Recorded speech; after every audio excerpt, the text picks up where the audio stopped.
¿Qué tal? Buenas tardes. Hoy jueves 20 de mayo presentamos la emisión número 30 de Diálogos y Debates, un espacio creado para dialogar sobre temas de la actualidad local, regional, nacional e internacional y debatir sobre los diversos temas que nos parece merecen ser puestos en tensión. En esta emisión de Diálogos y Debates, en la sección Memoria Histórica de Nuestra América, Lluvia García conmemora el natalicio de José Mujica y su fascinante historia como miembro del Movimiento de Liberación Tupamaro, grupo de guerrilla urbana que enfrentó a la dictadura militar. Posteriormente, José Mujica fue, en la democracia, presidente de la República Oriental del Uruguay entre 2010 y 2015. En la segunda sección pasamos revista a las noticias seleccionadas por quienes hacemos este programa y que por su importancia trascienden la coyuntura. En esta ocasión tendremos como invitados a Josman Barbosa, quien desde Bogotá nos comenta el contexto actual de la movilización social en Colombia. En la sección de Diálogos y Debates abordaremos el tema Arde Colombia con todos nuestros panelistas. Acompáñenos en los siguientes 50 minutos y sin más escuchemos a Lluvia García, que nos recuerda el nacimiento de José Mujica, guerrillero urbano y más tarde presidente del Uruguay. Lluvia. Doc, buenas noches a todos y a todas. Bueno, pues José Mujica nació el 20 de mayo de 1935 en Montevideo, Uruguay, en el seno de una familia de descendientes vascos originarios de la localidad vizcaína de Mujica, que arribaron a Uruguay en 1840. Pepe, como se le llama de cariño entre quienes simpatizamos con sus ideas, es de gran importancia no solo para el proceso democrático en Uruguay, sino para nuestra América y el mundo. La historia de Pepe está llena de anécdotas dignas de una novela. La mayoría de esas anécdotas se relacionan con su participación en el movimiento guerrillero que surgió en la década de 1960, cuyo nombre rinde homenaje al líder anticolonialista indígena Tupac Amaru, asesinado por los españoles en el siglo XVIII. Se distinguió por la audacia y la originalidad de sus acciones militares y que se ha transformado en partido político desde el fin de la dictadura militar. Los tupamaros tenían como ideario la revolución socialista y su método de lucha fue la guerrilla urbana, la primera guerrilla urbana de nuestra América. Entre sus acciones militares se encuentra la expropiación de bancos, el reparto de dinero y alimentos entre la gente más pobre, interrogatorios a miembros de la represión como agentes de la CIA. Y bueno, sin embargo, luego de cerca de 4 años de combate, los guerrilleros fueron desarticulados por el Estado a principios de los 70. Y una vez que la dictadura militar terminó, los tupamaros ingresaron a la vida pública a través de un partido político en 1985 y participaron en coalición con el Frente Amplio que llevó a la presidencia del país a Tabaré Vázquez en octubre del 2004. En ese momento, José Mujica llegó a dirigir el Senado, al tiempo que Nora Castro dirigió la Cámara de Diputados. El trabajo político de base y el trabajo legislativo desarrollado por Pepe Mujica lo llevaron a la presidencia de Uruguay en el 2010 y ocupó el cargo hasta el 2015. Y durante su gobierno se experimentaron avances en materia de justicia social y bienestar entre la población uruguaya. Luego de la presidencia, ocupó 2 veces un lugar en el Senado hasta el 2020 y decidió renunciar a su cargo para integrarse a la militancia política de base. Pepe es una persona que ha sabido liderar de manera magistral con los medios de comunicación y los organismos internacionales, a pesar de su posición radical y su agudeza en los juicios. Ha sabido mantener una imagen impecable. Su sobriedad y sencillez son parte de su personalidad y en gran medida representa su coherencia y su política, y bueno, evidentemente su ética militante. Gracias, gracias, Lluvia. Interesante, como dices, es digna de una novela que no se ha hecho y ahora hay que hacerla. Bien, pues vamos a nuestra segunda sección, que es la noticia que trasciende la semana.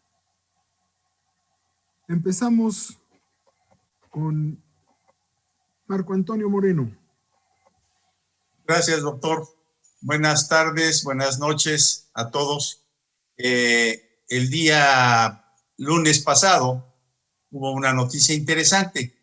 Se publicó en el Diario Oficial de la Federación una reforma constitucional que elimina las partidas secretas y entró en vigor el pasado martes.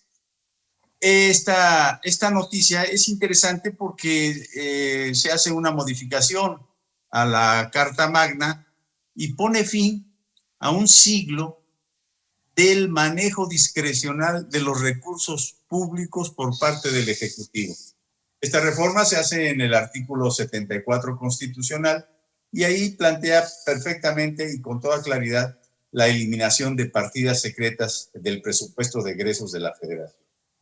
Esta es una situación histórica, este es un momento histórico interesante, porque la partida secreta permaneció en diversos presupuestos de la Federación con altas y bajas desde 1918 hasta 1998, es decir, 80 años estuvo así y formó parte incluso de la Constitución de 1917 hasta el 2021, más de un siglo.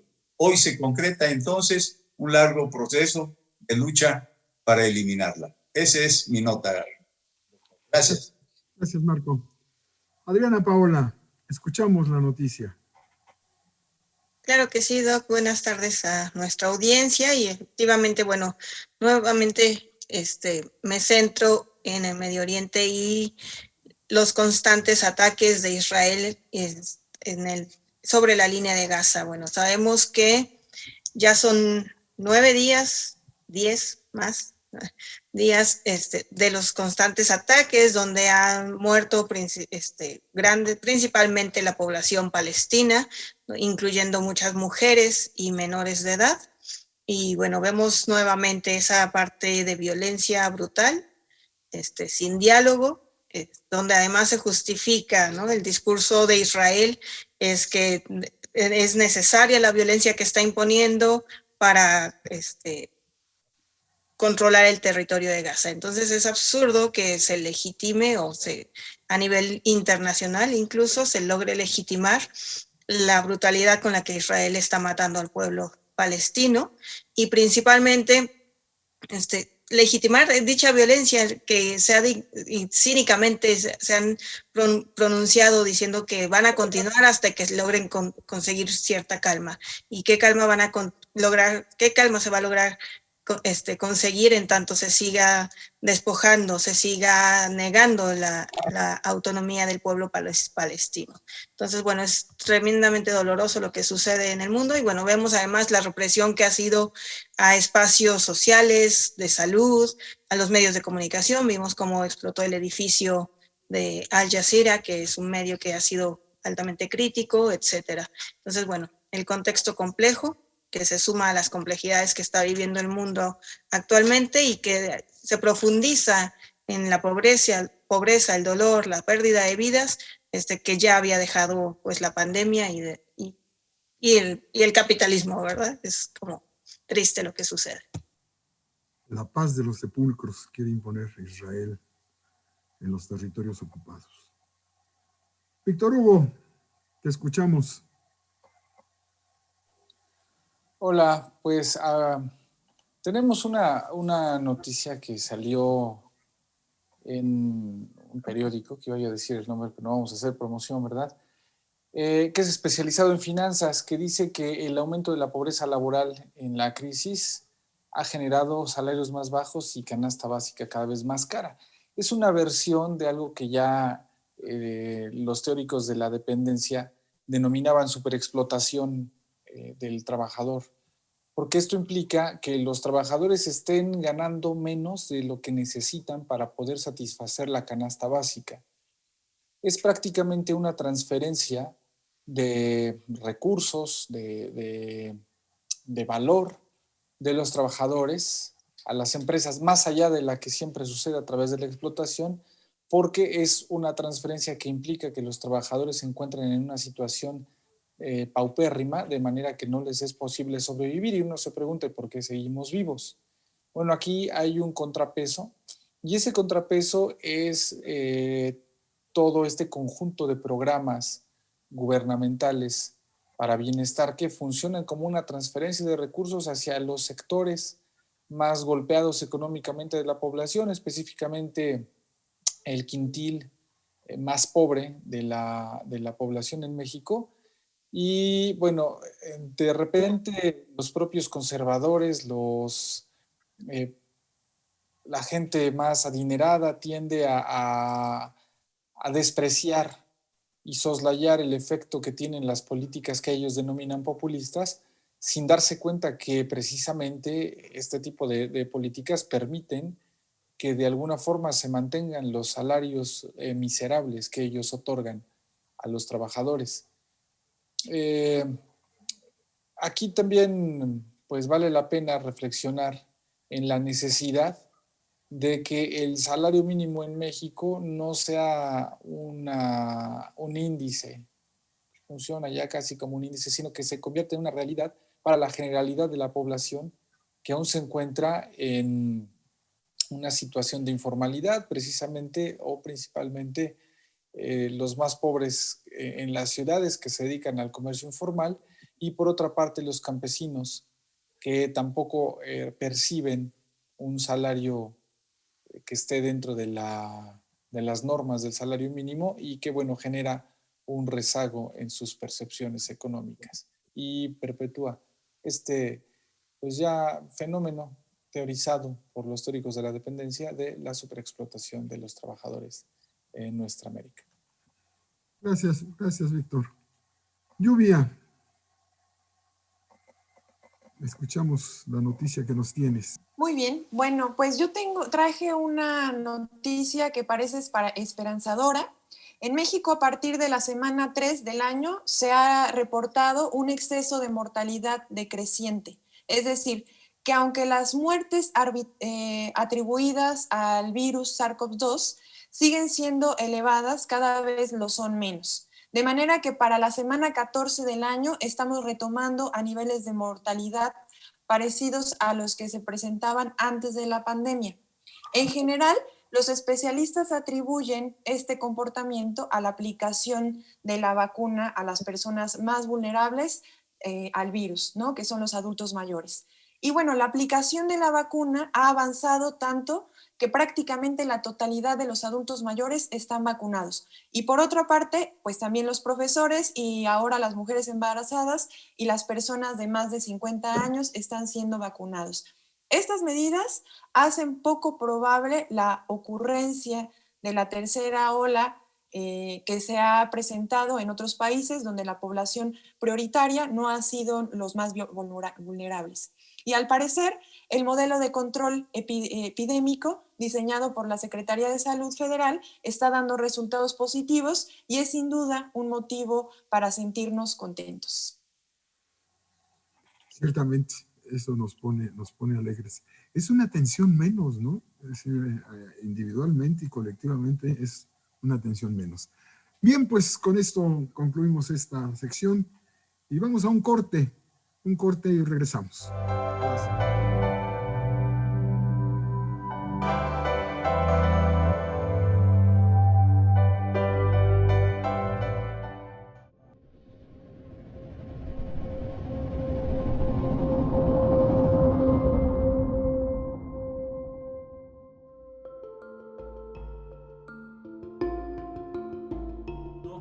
Hola, ¿qué tal? ¿Cómo están? Aquí, como siempre, con nuestro anticipo de la colaboración que aparece todos los martes en la versión online de la Jornada de Oriente, que en esta ocasión en nuestro artículo he denominado judicialización de la política. Es un tema que a veces suele confundirse con otro, digamos, inverso, que es politización de la justicia, y que en esta ocasión, en el artículo, estoy intentando desenmarañar para ofrecérselos a ustedes, ver qué es uno y qué es otro, y en qué circunstancias de la vida política nacional se presenta cada uno de ellos para que los puedan distinguir. Este es el tema central de mi colaboración que aparecerá el próximo martes de esta semana. Y que muy respetuosamente invito a ustedes a que se echen una vueltecita por la versión online de la Jornada de Oriente, le echen un ojito al artículo y si tienen algunos comentarios, como siempre, se los agradeceré muchísimo. Eso es todo por el momento. Nos vemos la siguiente semana. Gracias.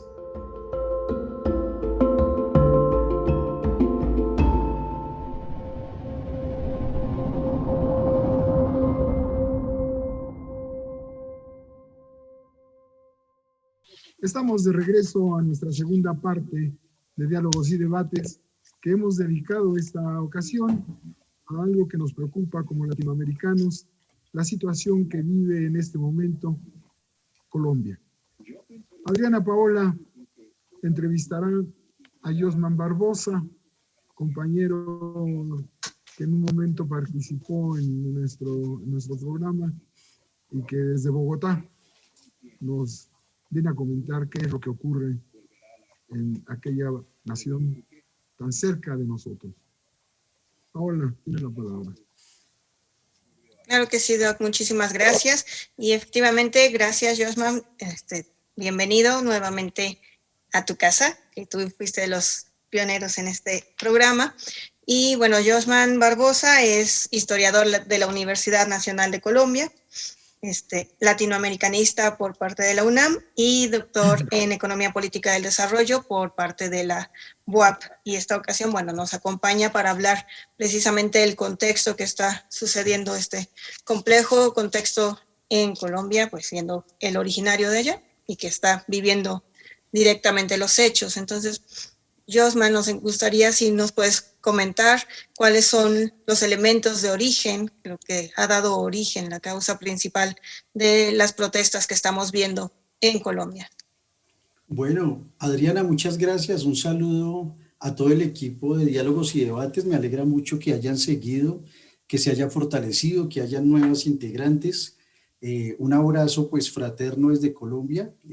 Es muy bonita la experiencia y les agradezco el tomarse el tiempo para revisar un tema vital para América Latina como es la situación, ¿no?, de cualquier país cuando está en desestabilizaciones tan fuertes.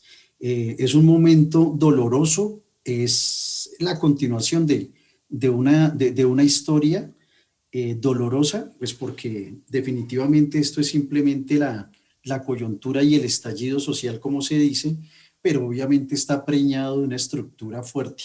En esos elementos que me comentas, Adriana, los elementos de orígenes, primero miremos cuál es el actor principal.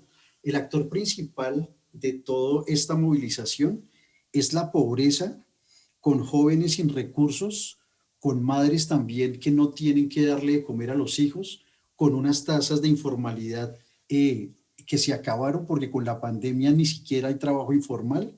Entonces, algunas cifras que les puedo dar para ponerlos en términos de algo curioso, ¿no? El DANE, Departamento Nacional de Estadística, que es como el INEGI de México, entregó previo a la entrega de la reforma fiscal los datos de pobreza.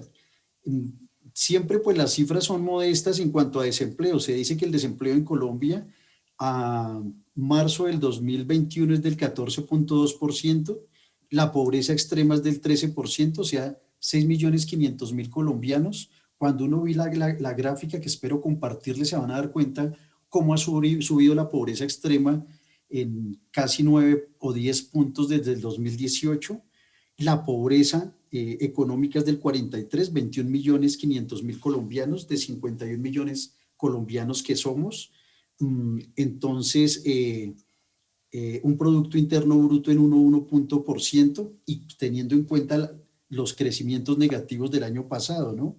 Las cifras COVID, 5.742.000 vacunados, de esos 2 millones con las 2 vacunas. O sea, digamos, hay una crisis por donde se vea. El índice Gini de concentración de la riqueza de Colombia está en el séptimo lugar en América Latina el 2020 con 51.9 de concentración. Entonces, estos son unos elementos, digamos, que nos permiten en cifras ver algunos elementos generales. Claro, las cifras no gritan, las cifras no tienen dolor, pero es una expresión de lo que está pasando, ¿no? La cifra también nos muestra que hay estos 6.500.000 colombianos solamente tienen una comida al día, que los 21.500.000 que están en pobreza comen si acaso 2 veces al día, y entonces ahí se ve, digamos, la contundencia de estos elementos, digamos, dados un poquito en cifras. Otro elemento contextual, otro elemento de origen, perdón, es el conflicto interno colombiano. Aquí hay algo importante que hay que ir viendo. Seguramente ustedes apreciaron que en redes sociales el eslogan de Colombia, y es un eslogan para llamar la atención, lo entiendo, dice: nos están asesinando. Pero resulta que también hay que verlo desde cómo los círculos de violencia se cierran. Esto también expresa la indiferencia y es una mea culpa de las ciudades sobre lo que eran los problemas del campo. O sea, al campesino lo estaban matando hace 40, 50 años. A las campesinas las estaba violando el ejército, la guerrilla y el paramilitarismo hace 40 años.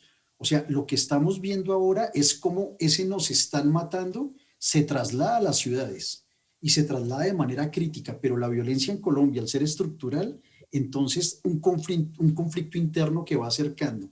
La indiferencia cierra un círculo y cobra de alguna manera estas como cuotas, ¿no? Estas deudas de la indiferencia. Hace 21 días nadie se estaba matando, pero nadie se preocupaba por el campesinado.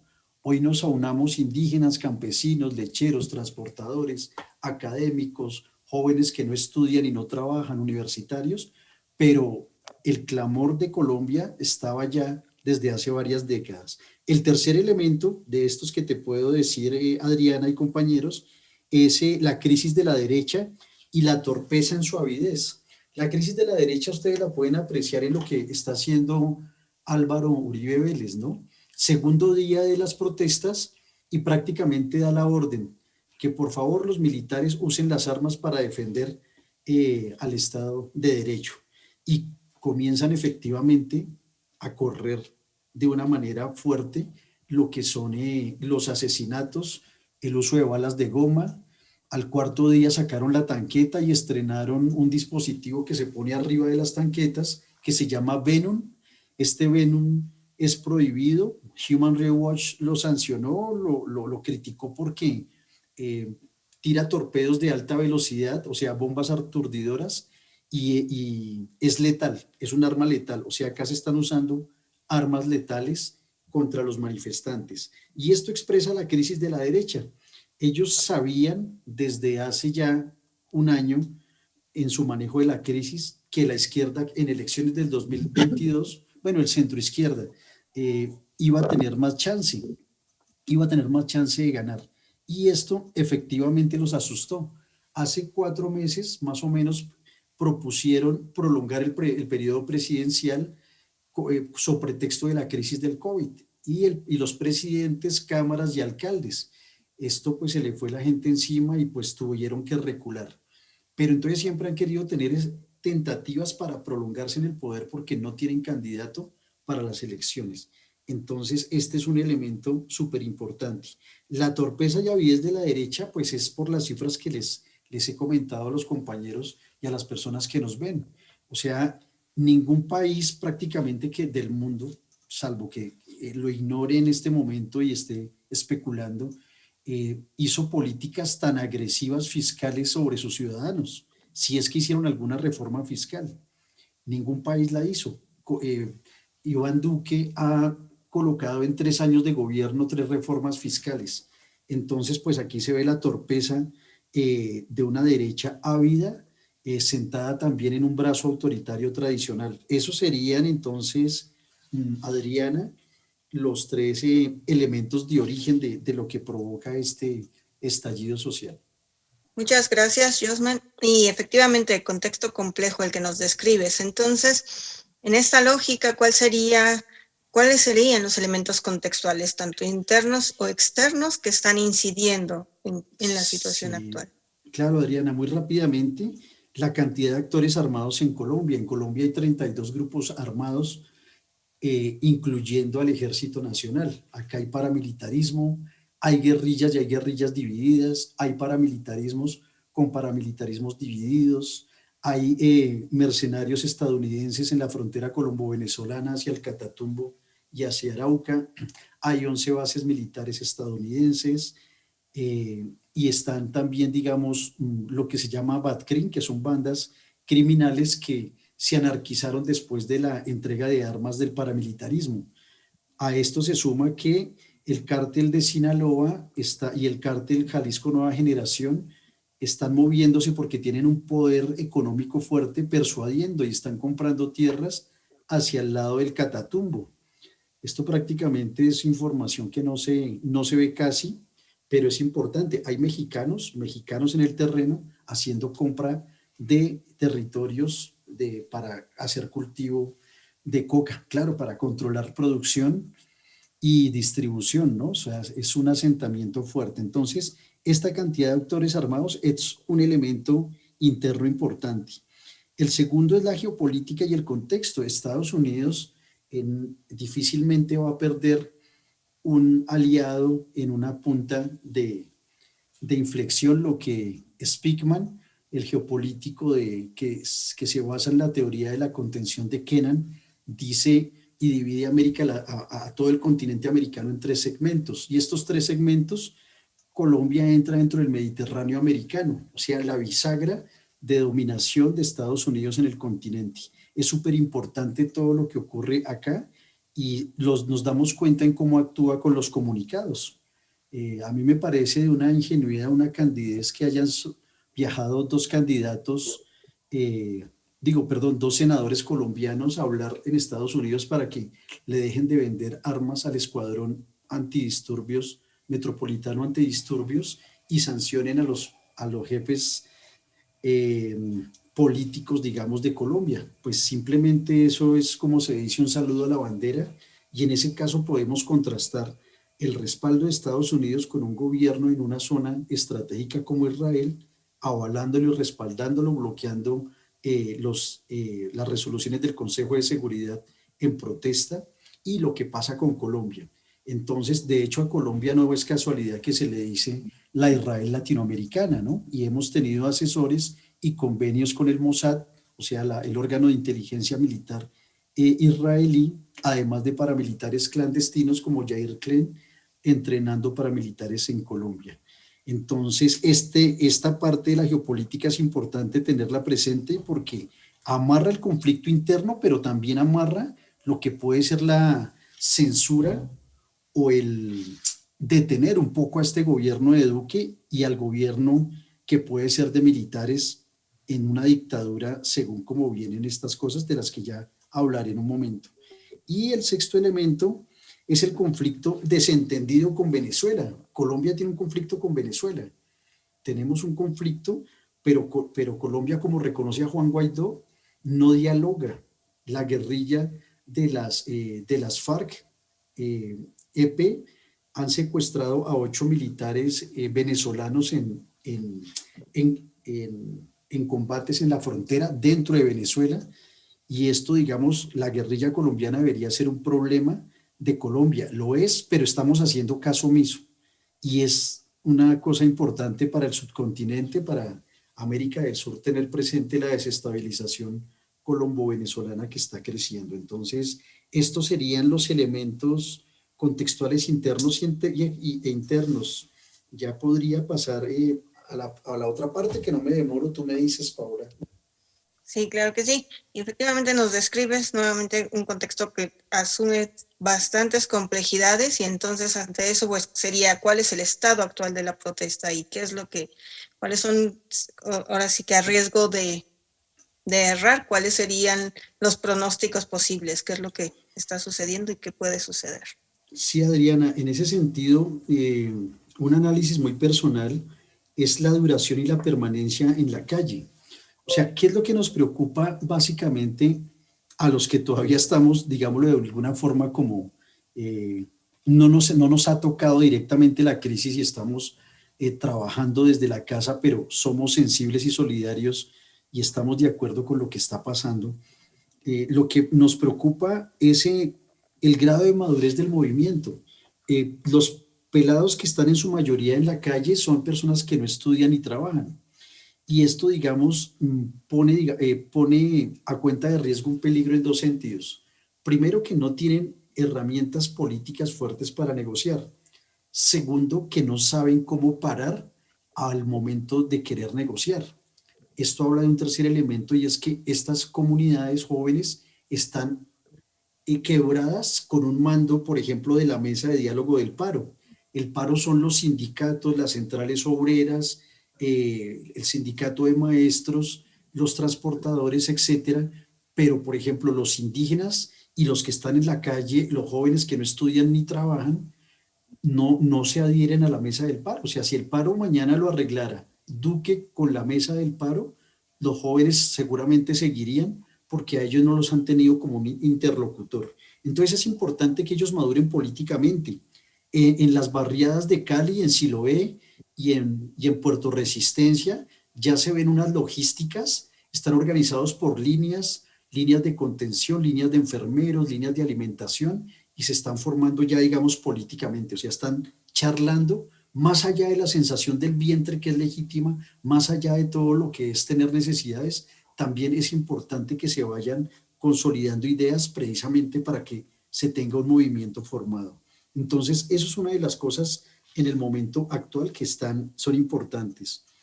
Esta fractura que les decía entre esa base y la representación es grave. El manejo desde el día 2 de los militares, o sea, ¿qué es lo que pasa en Colombia? Que todavía no hay un militar que salga a hablarnos como un Videla o un Pinochet, pero ya están los militares mandando. El general Zapateiro, las comunicaciones se las interceptó, creo que Anonymous, y ahí se daban cuenta cómo hablaba de manera entusiasta, que él arreglaba esto en 3 días y mandó pues obviamente a golpear muy fuertemente a Cali. Entonces los militares ya están. Unas prácticas que se están viendo es que si ustedes los agarran en una marcha por gases lacrimógenos o heridas y llegan a un hospital, llega la policía, los judicializa y los captura. A ustedes, si los ven ya con cámaras en la calle y los identifican, los siguen por reconocimiento facial, llegan a su casa, le golpean y sacan. Ya han sacado jóvenes de las casas. Pues eso es la usanza de la dictadura completa, ¿no? Más de todo lo que ya ustedes habrán visto, ¿no? Violaciones, la muchacha que la violaron y se suicidó, etcétera. Entonces los militares ya están ahí. Y finalmente, así 3 reflexiones, porque no hay tiempo para más. Uribe y la revolución molecular disipada, que eso es una teoría que tergiversó un chileno que le hace asesoría militar a los militares colombianos. De eso se podría de pronto hablar después, o lo dejo como una inquietud para el programa. Segundo, no somos Chile, ya se están entusiasmando pensando que lo que hizo la juventud y el proceso chileno puede pasar en Colombia. Son contextos y realidades diferentes, con memorias diferentes, entonces me gusta dejar esa claridad. Y finalmente, el caos es funcional para un Estado eminentemente militarista. O sea, esto como en la Franja de Gaza le conviene al gobierno, porque en la medida en la que logren legitimar violencia, puede legitimar un Estado autoritario en la calle. Entonces, eso es supremamente grave. Como se dan cuenta, no les hablé de las reformas. Las reformas son el detonante, como lo fue el pasaje del metro en Chile. Aquí hay una reforma fiscal, una reforma a la salud y una reforma pensional, que son los detonantes y que estamos alertas a que no las aprueben. Ese sería, queridos compañeros, pues la semblanza de lo que pasa en Colombia desde esta perspectiva, desde acá. Pues muchas gracias, Josman. Efectivamente nos dibujas un panorama sumamente complejo, doloroso, y bueno, que de entrada pues nos solidarizamos con las luchas sociales y populares, que definitivamente tienen que encontrar algún momento, en algún punto, un proceso de interlocución que realmente incluya todas las voces. No sé si el resto de los compañeros tienen alguna pregunta, sé que estamos cortos en tiempo. De todas formas, este tema vamos a abordar todavía un poco más en nuestro debate. Pero muchísimas gracias por estar aquí hoy. Claro, con gusto. Entonces, pues no sé si ya, si no hay ninguna pregunta, porque creo que lo desarrollarán ya ustedes en una mesa, entonces les agradezco mucho esta atención y este oído con el problema colombiano. Les dejo un fuerte abrazo, me alegra volver a verlos y bueno, que pasen muy buena noche. Creo Saludos, que antes de que te vayas, creo que Lluvia tiene una pregunta todavía. Y yo quería hacerte una pregunta antes de que te vayas, Josman. Quiero preguntarte si consideras que estamos ante una ruptura histórica y si las movilizaciones vislumbran un cambio en la política en Colombia. Exacto, esa es la pregunta. Digamos que hay un escepticismo aguafiestas en lo que yo digo, no comparto el entusiasmo. Creo que eso es como que hay que saberse enamorar del proceso. Los procesos han sido fracasados muchas veces.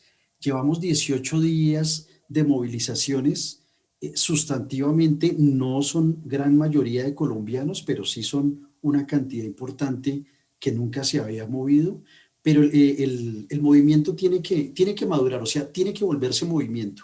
Hasta ahora es una expresión de inconformismo, es una expresión visceral, desesperada.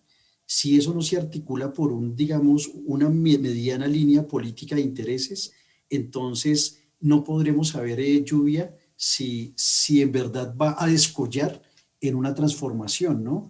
Y en caso de que llegue una dictadura, ¿cómo se va a reconfigurar eso que sería un anhelo, ¿no? Esto que está pasando, Colombia no es Chile precisamente, por eso se los decía. Ya hubo un robo de armas en Popayán, al sur de Colombia, casi hacia frontera con Perú-Ecuador, porque la gente, Colombia reacciona de otra manera, esto es una especulación, pero también el joven y la gente se cansa de ser asesinado. ¿Será que podemos tener una guerra, digamos, urbana en medio del cansancio de tanto palo que nos han dado? Entonces todavía hay muchas cosas frente a eso. Ojalá y descollen un movimiento político, pero eso también tiene que ver con cómo el gobierno respete. El gobierno colombiano no es el gobierno chileno tampoco.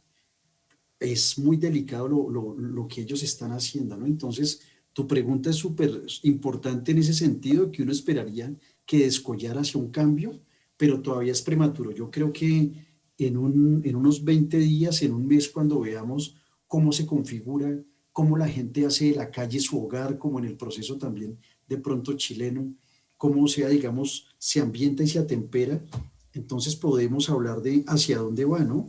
Miren que Chile llegó a una constituyente, acá estamos llegando apenas a una semblanza de dictadura, no se ve negociación, las negociaciones han fracasado. Josman, una pregunta. ¿Hay otra posible vía, otra posible salida, la salida política? Esto depende también de cuándo están previstas las elecciones, cuándo concluye Duque su mandato, porque eso puede significar aglutinar en un polo a la progresista de Colombia, que pudiera hacer un cambio diferente, ¿no? Diferente a lo que está, porque un movimiento social que se enfrenta a uno de los ejércitos mejor armados del continente es muy peligroso, a menos de que la población esté tan bien preparada como estos que reciben una disciplina militar, capacitación norteamericana, israelita. Pues, ¿cuándo están previstas las elecciones presidenciales? Porque puede Las ser elecciones. que ocurra que este polo progresista pudiera tener alguna expectativa de triunfo, ¿no? La esperanza la tenía antes de esto. Esto hace un parteaguas y pone en crisis esto que se llama democracia, precisamente porque las elecciones estaban para principios, para mayo, marzo del 2022, para que se posesione el presidente en julio del 2022. Las fuerzas progresistas de Colombia se han aliado en algo que se llama el Gran Pacto Histórico. Ya hay un candidato amenazado, Alexander López, que fue a hablar con los senadores a Estados Unidos, está amenazado él y toda su familia. Gustavo Petro, que es como la cabeza más visible de esto desde la Colombia humana, tendría un chance muy fuerte, pero el problema es tan complejo en Colombia que a los jóvenes que están en la calle dicen ni Duque, ni Uribe, ni Petro. O sea, hay otra misma fractura precisamente por la despolitización. Como no hay un norte político, como no hay disciplinas o elementos doctrinales, dicen que tampoco creen en Petro. Quieren una reforma de algo que ellos todavía no vislumbran, pero no quieren lo que está pasando. Entonces la vía democrática estaba efectivamente sobre la mesa, pero se tambalea con esto de una desestabilización con un régimen militar de facto y con las rupturas y la no politización en la calle. Por eso habría que avanzar hacia eso con los consensos. Precisamente todo esto cae efectivamente para hacer coyuntura, porque el Estado colombiano entraría en estados de excepción y decretaría el estado de conmoción interna y luego lo podría escalar desde la Constitución y con eso omitir las elecciones más adelante. Dicen que constitucionalmente no se puede, pero constitucionalmente no se han podido muchas cosas y las han hecho. Gracias, Josman. Bueno, doctor, a ustedes entonces.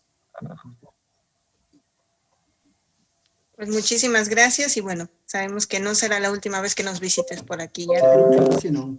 otra oportunidad para tenerlo.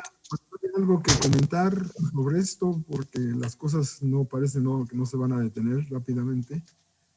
Comunícate con nosotros para que nos des también tus puntos de vista.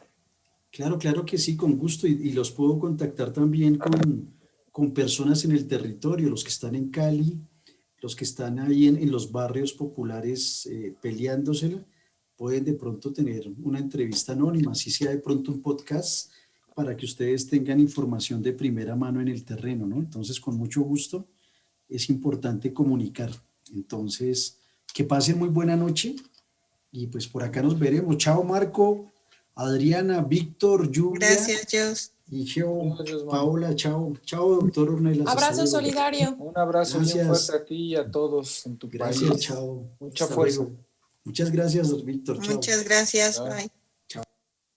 Bien, pues después de esta interesante charla muy esclarecedora de lo que está ocurriendo en Colombia, hemos previsto nosotros que la parte de diálogos y debates sea también dedicada a nuestra preocupación de este momento en Colombia. Le hemos llamado Arde Colombia. Y voy a hacer una introducción que intente contextualizar lo que en México hemos sabido sobre esta situación delicada de Colombia. A finales del mes de abril, el presidente de Colombia, Iván Duque, dio a conocer una reforma fiscal con la que el gobierno pretendía recaudar 3.640 millones de dólares.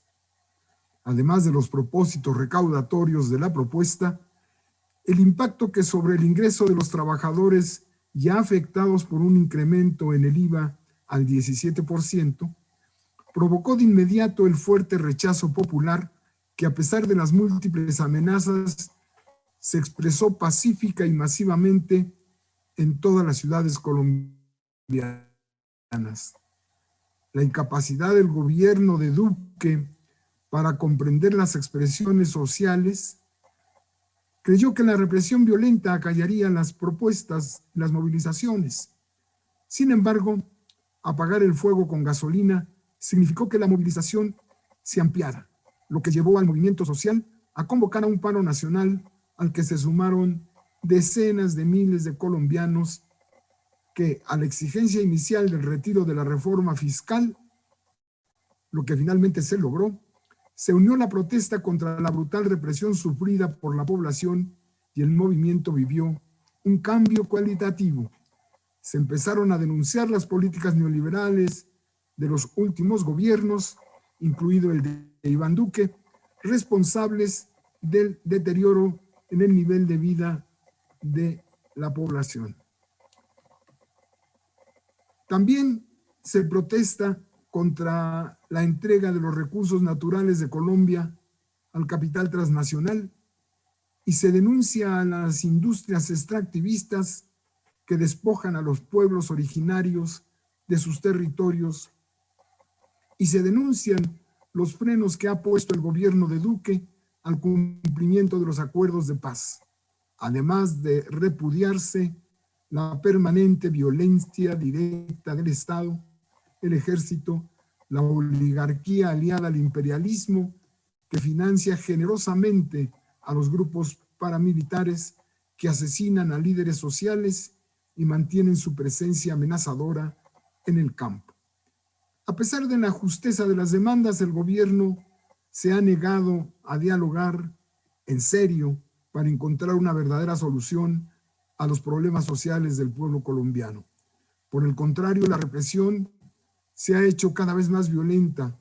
Tan es así que desde el 28 de abril pasado, cuando se iniciaron las movilizaciones populares, al 10 de mayo, la represión había cobrado 47 vidas, 963 detenidos y 548 desaparecidos. Finalmente, el lunes pasado, 16 de mayo, Iván Duque anunció que ha dado órdenes para que se despliegue en el país la máxima capacidad operacional de la fuerza pública para desbloquear las vías cerradas en el contexto social que está al límite y los resultados son inciertos.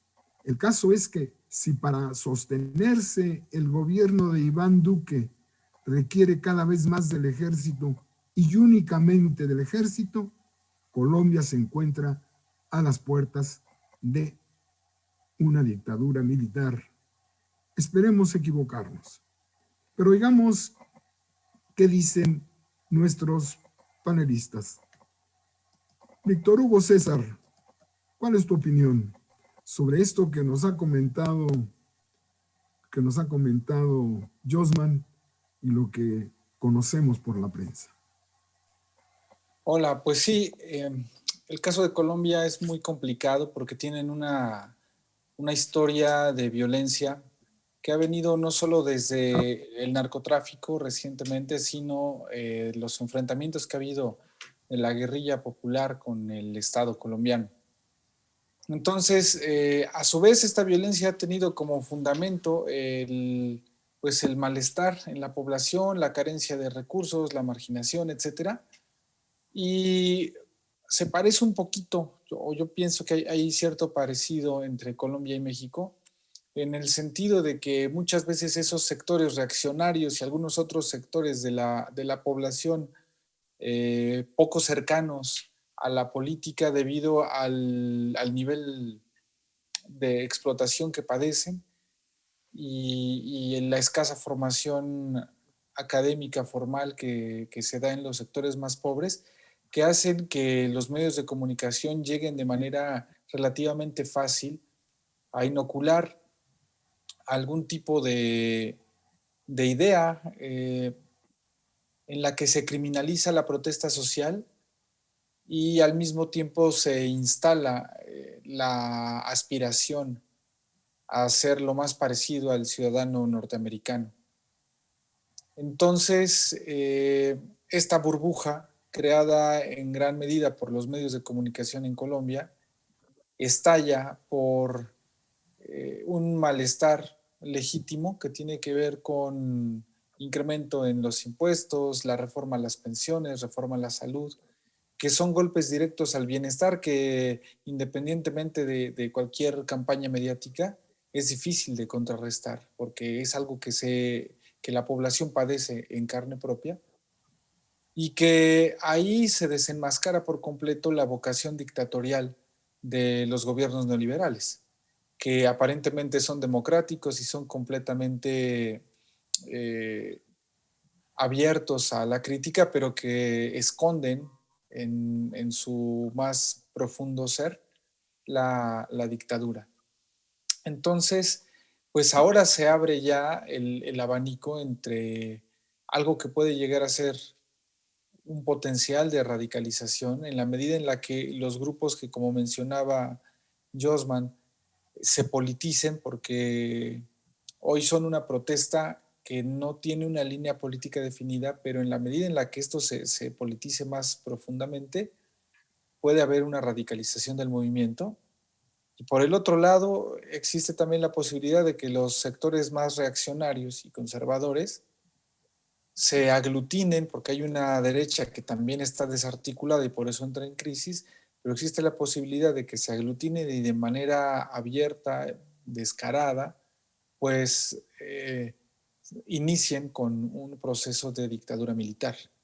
Porque bueno, ya el hecho de que todas las fuerzas de represión del Estado estén en la calle implica ya, pues en los hechos, la existencia de esa dictadura militar. Así que pues serán momentos difíciles para Colombia y pues habrá que esperar, como dice Josman, a ver cómo madura el movimiento, y esperemos que pues esa politización no se haga esperar y que haya una madurez del movimiento que lleve a Colombia a salir por fin de esa influencia que ha tenido tanto de Estados Unidos como de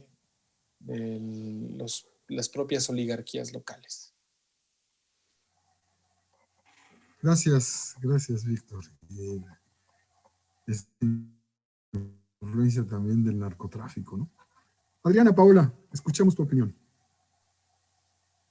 Claro que sí, Doc. Pues efectivamente me parece que, pues como ya nos describió Josman y como hemos estado dando el seguimiento en las noticias y demás, el contexto es sumamente complejo.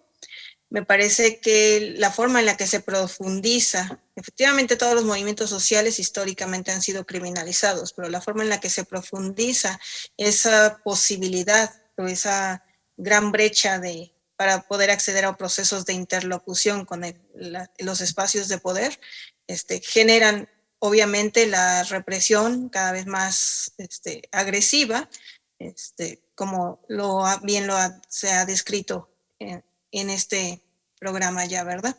Entonces, una preocupación muy grande es el nivel de violencia a la que puede llegar no la protesta en sí, sino la represión contra la protesta, que es como más factible que eso suceda, porque nuevamente es esa lógica de que los espacios de poder nunca quieren ceder su poder y finalmente cuentan con todas las herramientas para reprimir a la sociedad, para reprimir el movimiento social. Y en tanto no madure o no se consolide en un espacio realmente diverso, donde todas las voces puedan quedar representadas, donde pasen del descontento, que pues, por supuesto que es un hartazgo histórico, que efectivamente no es únicamente característico de Colombia, sino de muchas de las regiones en nuestra América, ¿no? Empobrecidas, saqueadas y demás. Y nuevamente es como este reflejo de cómo el capitalismo neoliberal, heteropatriarcal, pues en esa lógica de la violencia lo que hace es generar cada vez más violencia, ¿verdad? Y por mucho que gritemos y demás, de repente pareciera que no hay forma de desmantelarlo. Entonces, bueno, sin sonar desesperanzadora totalmente, sí me parece que estamos en un contexto sumamente complejo, que además, pues el mayor dolor es que se están perdiendo vidas, y casi siempre las vidas que se pierden, pues son las de los más empobrecidos, las de los más despojados, ¿no? Entonces, pues habrá que estar atentos y además, porque a través de la historia hemos visto cómo lo que sucede en Colombia, 5 o 10 años después, sucede en México, ¿verdad? Entonces hay que estar también alertas a los contextos cuando tenemos realidades tan similares. Esa sería mi opinión por el momento. Marco Antonio Moreno, te escuchamos.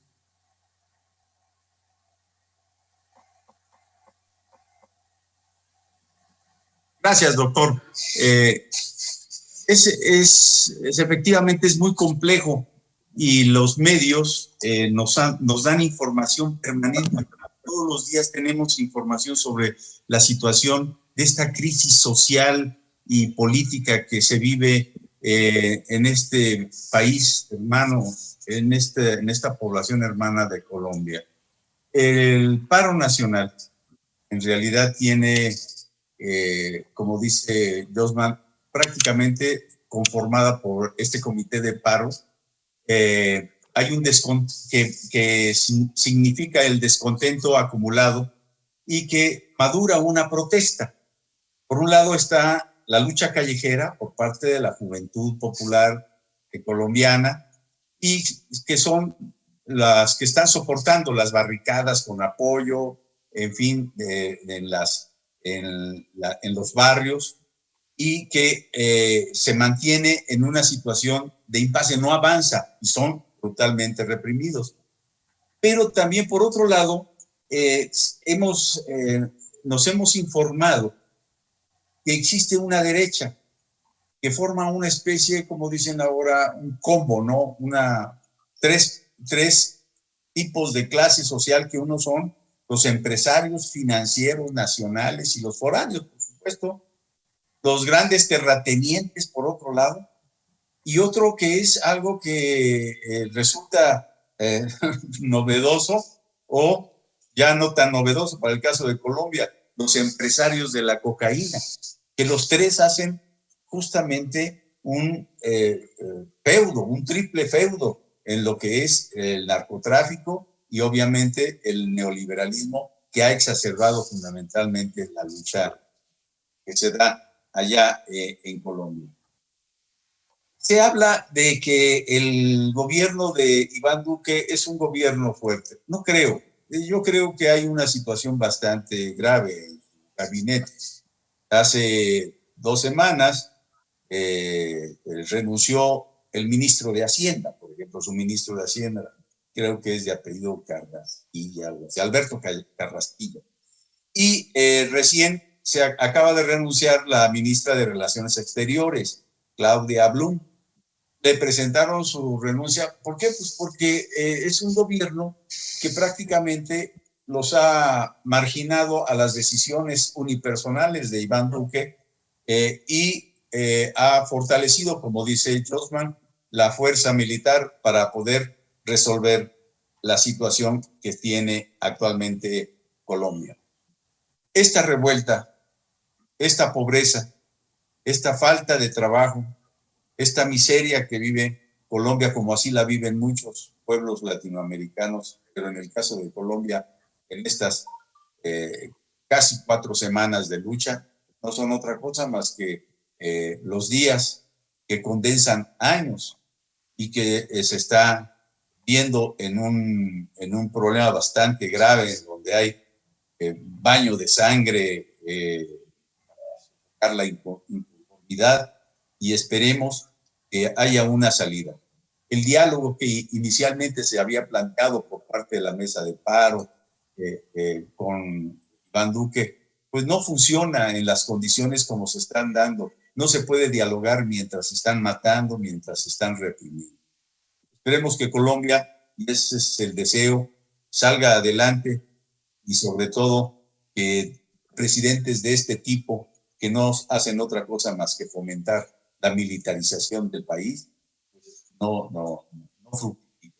Eso es lo que quiero comentar, doctor. Gracias, Marco. Cerramos esta primera parte con la intervención de Lluvia García. Por favor, tu punto de vista. Bueno, escuchándolos a todos ustedes, pensé en una frase que recientemente escuché que decía que contra el optimismo inocente, el pesimismo militante. Y bueno, creo que también tendríamos que hacer un análisis profundo que nos permita entender qué es lo que hoy sucede en Colombia, porque, bueno, no son eventos fortuitos ni momentos aislados, sino más bien pues estamos enfrente a 30 años de políticas neoliberales y privatizaciones que se hacen evidentes en un contexto pues de crisis sanitaria. Y bueno, también la reforma sanitaria en Colombia, ¿no? La reforma laboral y ya, bueno, pues la más vapuleada, ¿no? Reforma tributaria, pues exacerba la desigualdad que hay en Colombia y pues estos datos, ¿no? Que el 43% de la población en Colombia pues está en pobreza. Estos datos que daba Josman también me parece que son, que nos abren un panorama de entender qué es lo que está sucediendo en Colombia respecto a cómo la sociedad está expresando su cansancio con una guerra sistemática que sufre hace más pues, de 5 décadas, donde las condiciones de vida pues cada vez están más precarizadas y donde los niveles de concentración de la riqueza son cada vez mayores en Colombia. También hay que decirlo que es de los países donde hay mayor niveles de concentración de la riqueza.